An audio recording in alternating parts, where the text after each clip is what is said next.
trying to judge here how to do this next little while, because it was so nice being outdoors, and it's hard, once you get outdoors and and you come back inside. So I can either power through this, or you can flag me and slow me down so that you can actually interact with it. I mean, we'll kind of play it by ear, but I'm a little bit blinded by the light, so I can't necessarily see your face, so I can't judge by your expressions.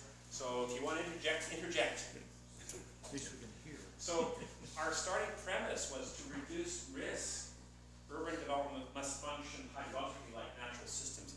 I mean, I just started to bring forward some of the stuff where we were a decade ago and how it's shaped our thinking over the last decade especially. So that's a key thought. It's all about reducing risk ultimately in terms of on the water side. Now, remember, you've seen this before, and so the significance of me bringing this forward again, this is kind of one of the centerpiece parts of the guidebook, but it reflects my personal experience, which is, what we believed to be unachievable a decade ago, we now think it's within our grasp. That's what I've learned over a decade of actually doing this stuff.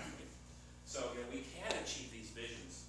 And if you remember from when I said this before, what this was capturing in terms of planning levels was how we transitioned from the 60s through the 80s through to the 2000s, and what we're trying to accomplish. And the fact that in the span of a decade on our thinking, we've kind of gone from here to there in terms of how we see the opportunities, and it all comes back to how we rethink our fundamental approaches. So we heard a lot of comments about performance targets, and this is the essence of my experience. It summarizes, if you go to the guidebook, it's not about what were we trying to bring forward, because if I think back, and the guidebook was published in 2002, but we started working on it a year or two before that. And when we were thinking about performance targets before they became popular, and we were trying to think, they have to be practical, right? But the target is to support an outcome. And the one thing we were always concerned about is that people do not start obsessing about, if my objective is 80% and I get 79%, I fail. No, that's not the point. The point is you're moving towards the outcome, which is changing the way we develop land. And the other aspect of a target is really synthesizing complexity, because people can't handle complicated numbers. And so, we come up with these called rounding off. What's interesting as an engineer, in my experience, is a lot of times, when we have these approximations, they're actually pretty effective. Talking in terms of 10% is a lot more effective than talking about 9.98%. And then the quantifiable aspects, and being practical, being flexible, having a feedback loop. You can't be rigid. So part of what we're trying to do right now, because we have the 6 years of experience, is we have found that in the last few years, some people started to get prescriptive. We started out with a philosophy of being adaptive. We learned by doing, we make adjustments. And so part of this re-education process is to get people back to where we want to get, which is learning by doing.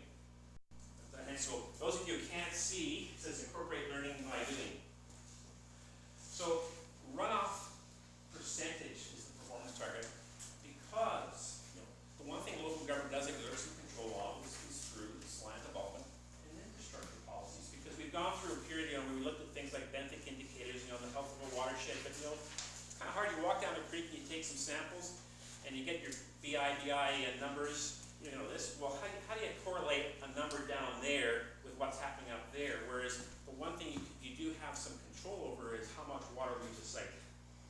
And so, if too much is leaving and there's a problem downstream, you can kind of draw the connection between erosion and sedimentation.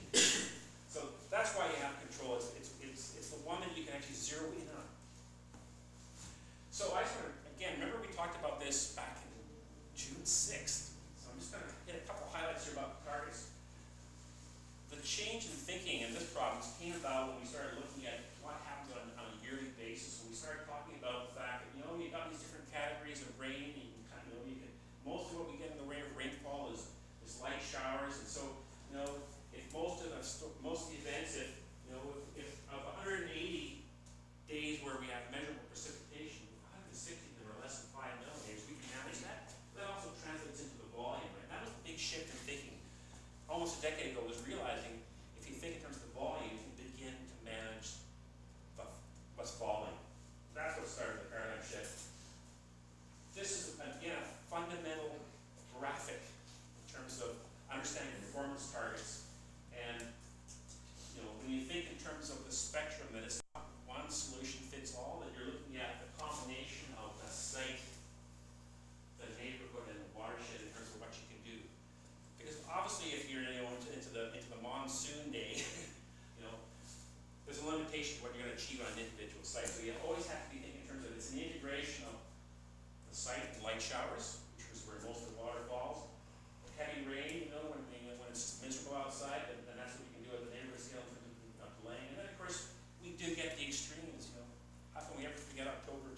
when we had the storm of the century. So that's kind of, you know, where we're going, how we begin to translate those, you know, talk into realistic performance targets. And that's how we got into talking about the concept of performance targets, when we can think in terms of, we got a total amount of rainfall, so you can see this, and then when we look at, can you see the red back there? You've seen this before, right? It's all about managing the red. And what we can do to reduce the red is a function of what you got to work with on your site. And because at some point there's a limitation as to what you can do on your sites, that's when you have to start thinking a bit more holistically in terms of what you can do at a neighborhood scale or a watershed scale, and starts to get you thinking about green strategies. As if you remember, I talked about what Surrey is doing, moving away from detention, cutting detention ponds everywhere, to creating greenways as the backbone of a watershed. So, looking back, to look ahead, you know, where we were in 2002, back in those days we defined the target condition for a healthy watershed as being 10% impervious area. Because at that point, you have to remember, we were only a few years out of having the basic research come out of Washington State. And so, you know, this is why it's always important to look back at the assumptions, because I can tell you from an engineering perspective, there are so many approaches and so many formulas. When you ask the guy who actually created something back in the 50s or 60s as to what was in his mind or her mind about creating something, invariably you will find that what people are doing 40 or 50 years later has deviated, it doesn't make sense, or things are being pushed beyond their limits.